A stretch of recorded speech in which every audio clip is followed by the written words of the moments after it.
తమకు ఉద్యోగ భద్రత కల్పించాలని కోరుతూ కాకినాడ నగరంలో AP state beverages corporation contract and outsourcing employees rally చేపట్టారు. ఆదివారం కాకినాడ నగరంలోని బాలాజీ చెరువు సెంటర్ నుండి కలెక్టరేట్ వరకు ఉద్యోగులు భారీ ర్యాలీ చేపట్టి కలెక్టరేట్ వద్ద ధర్నా నిర్వహించారు.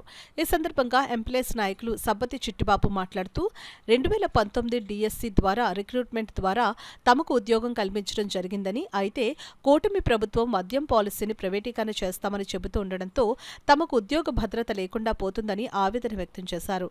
తమకు ఉద్యోగ భద్రత కల్పించాలని డిమాండ్ చేస్తూ ర్యాలీ చేపట్టడం జరిగిందని వివరించారు.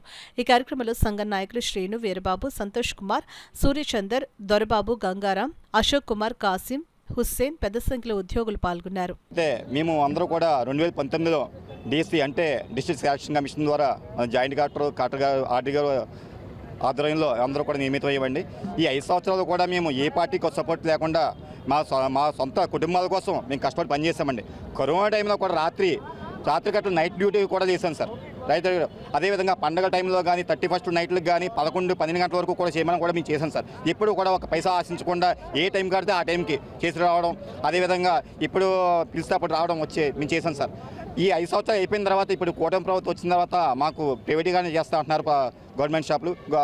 ఈ గవర్నమెంట్ షాపులు చేస్తే మా 15,000 కుటుంబాలు మేము రోడ్డును పడతాయి సార్. ఈ టైంలో మాకు 35 సంవత్సరాలు దాటిపోయాయి సార్. మాకు ఈ 5 సంవత్సరాలు చేసిన అర్హత కూడా మాకు ఏమీ లేదు సార్. ఇందులో ఈ సర్వీస్లో కూడా మాకు దేనికి పని చేయదండి. ఇందులో లెక్క షాప్లో మీ క్వార్టర్లో ఫుల్ ఆఫ్లో అమ్ముకోవడం తప్పించి మేమేం లేదు, ఇక చేసుకోవడం తప్పించి. ఈ బయటికి వెళ్తా కూడా మా బ్రతుకులు ఏమైపోతాయి ఏంటి కూడా ఆలోచించండి సార్. మీరు ఉద్యోగ పాలసీ ఏం పెట్టినా సరే మాకు సమ్మతమే అండి. కాకపోతే మాకు ఉద్యోగ భద్రత దయచేసి కల్పించండి. మా అందరినీ కూడా రోడ్డు పడేయకుండా మా జీవితాన్ని కాపాడండి మమ్మల్ని. అది మిమ్మల్ని వేడుకుంటున్నాను సార్. మాకు అపాయింట్మెంట్ ఆర్డర్ కూడా మాకు ఏపీఎస్బీసీఎల్ ద్వారా అపాయింట్మెంట్ ఆర్డర్ ఇచ్చారు. అయితే ఇప్పుడున్న గవర్నమెంట్ అయితే మాత్రం అపాయింట్మెంట్ ఇలాగ ఏమీ లేదు, ప్రైవేటీకరణ జరుగుతుందని ఒక వినికిడి పత్రికల ద్వారా జరుగుతుంది. కానీ పత్రికలు అన్ని విధాలుగా మాకు తెలుసుంటాయి కాబట్టి, అలాగే మాగోడు కూడా పత్రికల ద్వారా మాకు ప్రభుత్వానికి వినిపిస్తారని పత్రికల ద్వారా మీకు విన్నవించుకున్నామండి. అయితే విషయం ఏంటంటే ఈరోజు ఆంధ్రప్రదేశ్ మొత్తం 15,000 మంది వైన్ షాప్ సిబ్బంది ఈరోజు ప్రైవేటీకరణ చేరితే మొత్తం రోడ్డును పడే అవకాశాలు ఉన్నాయండి కుటుంబ సభ్యులు. కాబట్టి దయచేసి మాకు ఉద్యోగ భద్రత కల్పించండి.